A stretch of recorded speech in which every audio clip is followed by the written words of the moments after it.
Sunday is likely to be accused of joining the ranks of so-called climate change deniers. That is not our intention. Instead, our cover story is an examination of whether some of the most basic principles of scientific inquiry have been sacrificed in the debate over increased levels of greenhouse gas emissions.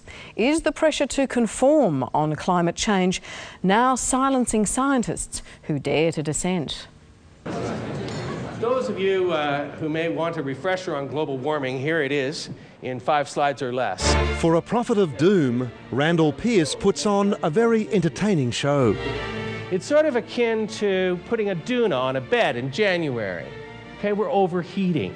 We're overheating as a planet. An inconvenient truth. If Al Gore is the high priest of human-induced global warming, then Pearce is his travelling evangelist. 5 to 10 years, there will be no more snows of Kilimanjaro.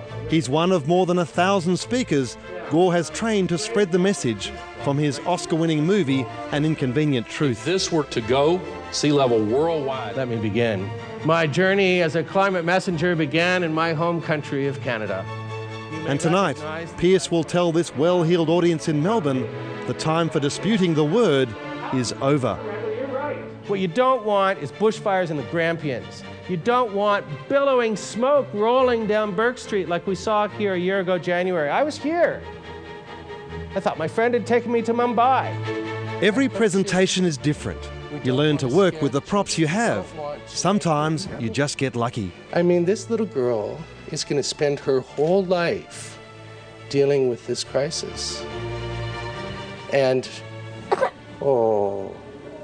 what we have to do is we have to make sure that we don't scare the children. I'm quite serious. It's this call to emotion that drives our understanding and acceptance of climate change. At a time when interest in science education is waning, Randall Pearce and his ilk are the new teachers, or some would say the new preachers. You have to connect on the emotional level, and if I'm an evangelical for the climate, so be it. I mean, I think we have to get the message through, and we can't simply do that through reason. We have to reach people where they live, in places like this, in their own communities. That's how you really make a difference. Do you get anybody who comes out of this talk saying I'm still a denier? Do you get anybody like that? haven't seen a denier for months. Round and around and around. But others are not so sure. It's not about consensus. Biologist Jennifer Marahasi knows the world is warming, but she's not convinced of the reasons. Oh, stop the world and let me on. I'm very proud to be a skeptic. I mean, my training's as a biologist, and the early biologists, natural historians, wore skepticism as a badge of honour. Take Thomas Huxley, for example, a colleague of Charles Darwin. He used to say, skepticism is the highest of duties, blind faith, the one unpardonable sin. I have played the game of love and law. Social historian Professor Don Aitken also sees dangers in conducting science by consensus. He's been told he risks his career by speaking out in favour of empirical inquiry and scepticism. But I've been dismissed as a man trashing a hard-earned reputation or pissing away a good reputation, that sort of stuff. I think this is very odd talk. You know, I've been in higher education for 50 years. People don't usually talk like that. And so I begin to wonder, what lies behind it? Today, Sunday asks, how much do we really know about the natural world around us? And as we denounce climate change deniers, do we yet understand the limits of our knowledge? My dream will tumble to the ground. I've never heard a real scientist say that the debate is over in a scientific matter. All scientists, in my view, and I've met thousands of them, know that we only know at the moment in a contingent way. That is to say, tomorrow somebody could disprove it. But at the moment, we'd like to say, well, for the most part, we think this is the case. And that's what you're getting about global warming. For the moment, the consensus among a lot of scientists is that humans have caused a lot of it. They can't tell you how much. They can measure it, they can model it, they can assert it, but they can't actually demonstrate it. Your attention, please. Thank you for choosing Earth as your planetary vehicle. In the event of continued inaction in the face of global warming, your seat cushion can be used as a flotation device. The connection between human activity and global warming is now firmly established in popular imagination. It's no longer a theory, but a law. Elevated carbon dioxide levels are driving up global temperatures. Catastrophe is nigh.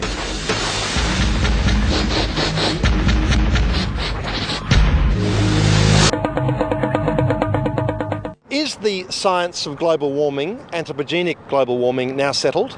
Yes, it is, pretty much. In terms of the projections that were made, in 2001, that all of the debate's been around, there's been enough time now for scientists to collect data on what's happening in the real world to compare with those projections. And we now know that those projections were very conservative. The worst case scenario, or worse than that, is now emerging from the real world data. Professor Tim Flannery. We live in an age where science has conquered ignorance. And the ignorant, which is most of us, do not challenge scientists like former Australian of the Year, Professor Tim Flannery. Australians as a whole understand more about the issue now than they did when he tells us that counter views are not to be trusted, much less funded from the public purse. So basically, to have a counter view is junk science now. Is that your proposition? Look, I think there's some genuine scientists out there who are in that 1% or less who have a particular objection. They have a valid viewpoint. For every one of those, there's probably 10 or 50 paid by industry to mislead us. Bill Kinnenmonth is not a paid lackey of the oil industry. The things we don't know. But he too is concerned that consensus is stifling debate.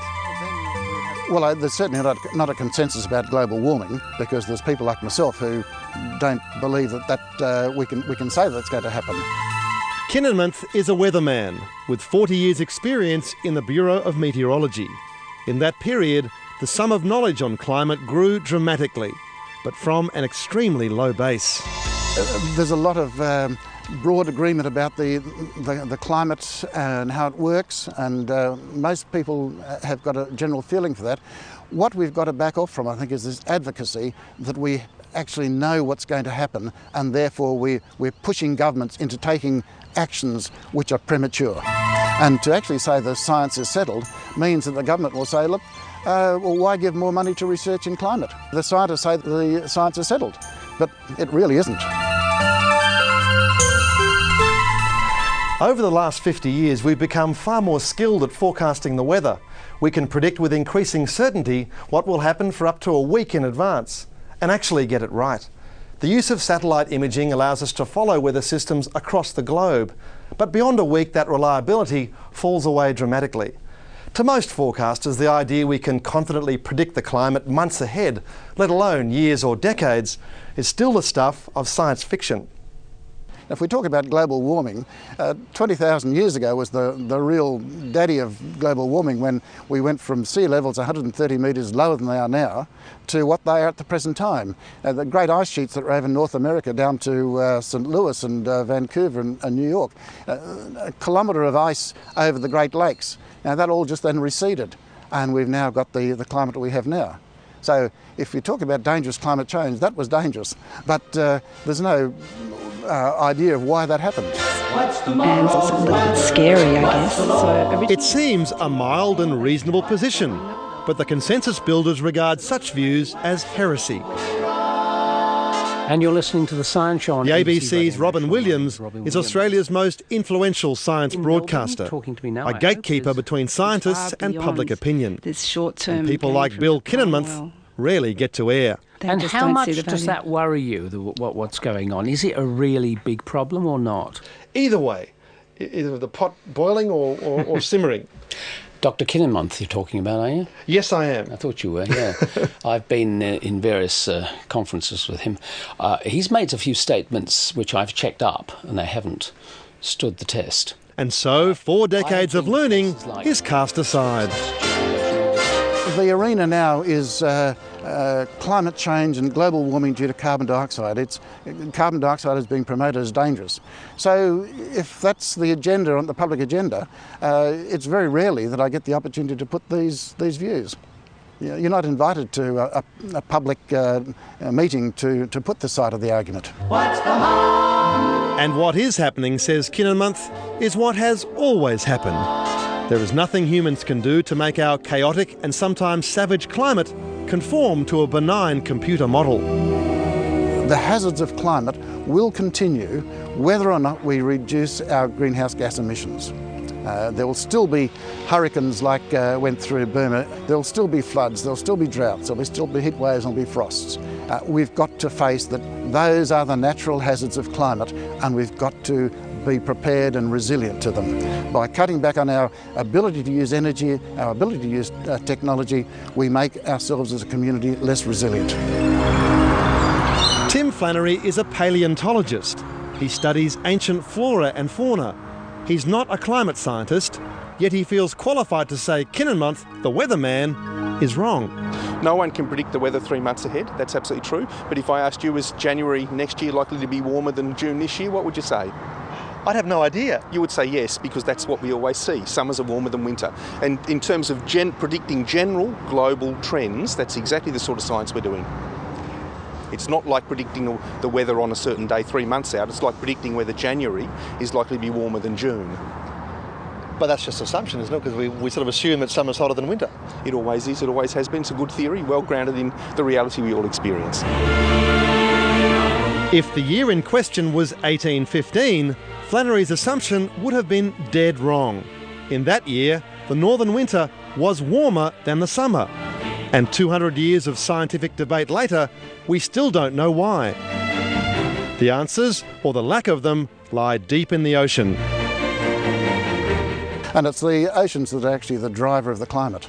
The solar radiation is absorbed in the ocean surface, and it's how the currents deploy some of that energy and how it's released back into the atmosphere that determines the atmospheric circulations. If the doomsayers are right, then this spot by the end of the century will be totally submerged in a catastrophic sea level rise of up to 6 metres. What's missed in this analysis is how little we actually know about what's going on beneath the ocean's surface. It's only in the past 5 years we've begun to systematically record the temperature of the oceans at depth. And so far the data shows no appreciable rise in temperature whatsoever. Since the middle 80s, there's been moored buoys across the Pacific, which has given us a big handle on El Nino and La Nina and so forth. But in terms of a global observations network, it really is only the last 5 years since the Argus buoys have been deployed that we're getting information from how the subsurface circulations vary. But of course, we're taking the temperature of the sea every day, so we can really find out, and lo and behold, weren't the computer models right? Such qualifications become lost in the translation of science to the popular culture of climate change, which relies heavily on simple linkages between data and the global crisis. I'm not so sure that any national government can protect something like the Great Barrier Reef from what lies ahead. It looks like this. It's called coral bleaching. But science is rarely ever about certainty. Carbon dioxide levels continue to rise, but global temperatures have plateaued in the past decade. A gap is widening between reality and the predictions of the Intergovernmental Panel on Climate Change. But we rarely hear much about that inconvenient truth. And the warmaholics, if I can call them that, the warmaholics, they say that carbon dioxide is driving the current warming. And I agree that we have elevated levels of carbon dioxide. I agree that carbon dioxide is a greenhouse gas, but I'm not sure the extent to which the elevated levels of carbon dioxide are actually driving current warming. And certainly if we look at global temperatures over the last 10 years, they've stalled, but carbon dioxide levels have continued to increase. So we actually have a breakdown in that correlation. It's very inconvenient, isn't it? That you've got the forecast going there and the reality going there. Well, it's temperatures have plateaued. Global temperatures have plateaued. That's right. Yes. It is inconvenient. It is inconvenient. So what people sometimes do is they put the observational data aside, the satellite data, and they just show you the model data. They retreat to virtual science. Jennifer Marahasi is a trained biologist, paid by a right-wing think tank, the Institute of Public Affairs. The IPA has no policy on global warming, But that hasn't stopped her critics, suggesting she is a political scientist and lobbyist. You know what the problem is with this whole thing? It's not that there's people who dispute the science, it's that industries use those people for their own ends, to give themselves another short-term profit, when we really need to start moving together to deal with a crisis that will affect every one of us unless we move in a timely manner. It's probably assumed that big business is funding your opinions. Is that the case? Certainly not. Business at the moment is really on the other side. They can see that there's a buck to make out of, potentially out of carbon trading, out of, being greener than thou. It is, though, important to recognise that money can corrupt. High atop King's Tableland in the Blue Mountains west of Sydney, the effects of an earlier, more dramatic era of climate change are obvious to the trained eye. The coal seam was laid down when this was swampy forest, when it was warmer here than it is today, than it is now, when it was wetter, and when atmospheric carbon dioxide levels were higher than they are today. Amid the grandeur of natural architecture, the idea of a benign, pleasant climate falls away. The observations of recent weather events, so central to the Al Gore thesis, seem fragmentary and meaningless.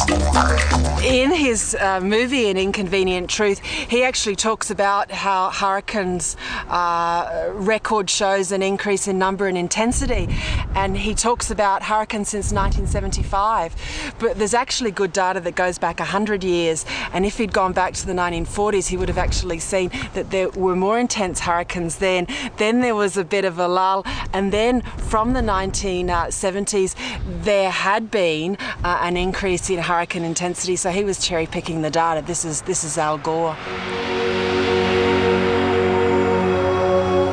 To the believers, the world is full of signs and omens of impending doom. The ice melt in Antarctica, a symptom of the growing crisis. All of a sudden, magically, these big icebergs floating off the South Island of New Zealand last year, and news crews went out with helicopters and people landed on them to have their picture taken. It might seem like fun, but it's not a really great thing to have icebergs floating by Dunedin, New Zealand.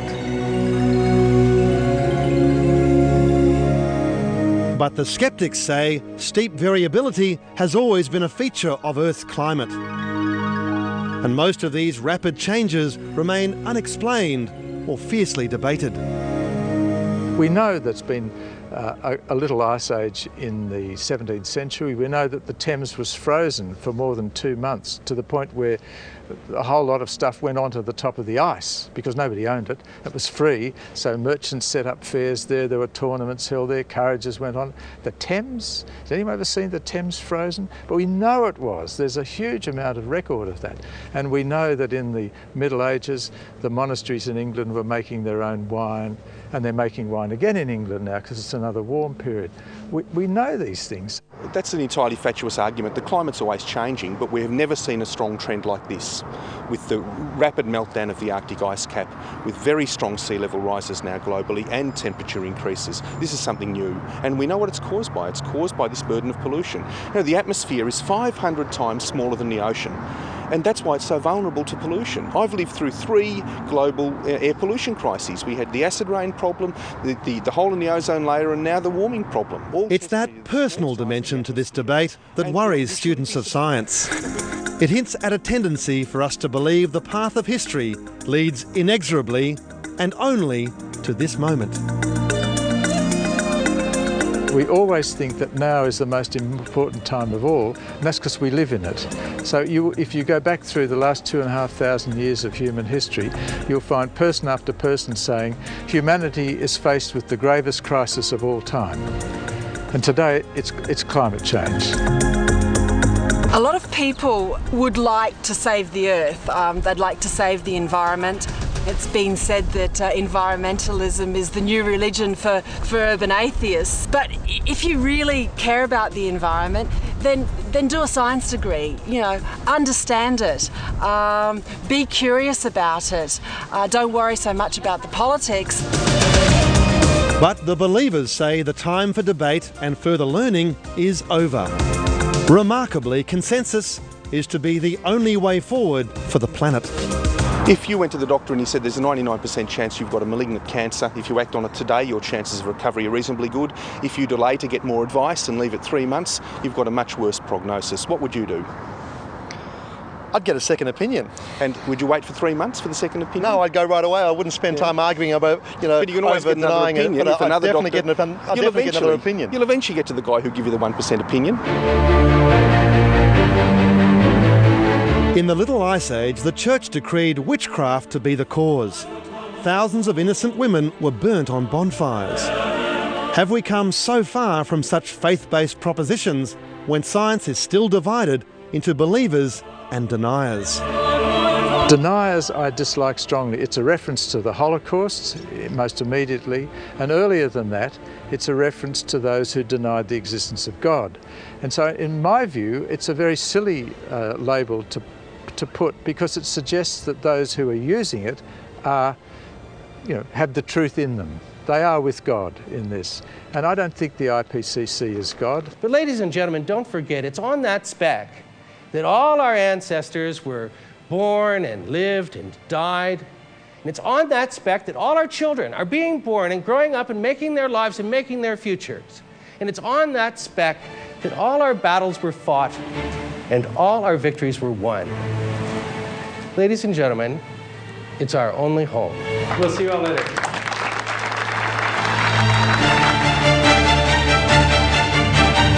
Adam Shand with our cover story. Makes you think, doesn't it? The producer was Nick Farrow. Coming up, a man who'll no doubt have watched that report with interest, Greens leader, Senator Bob Brown.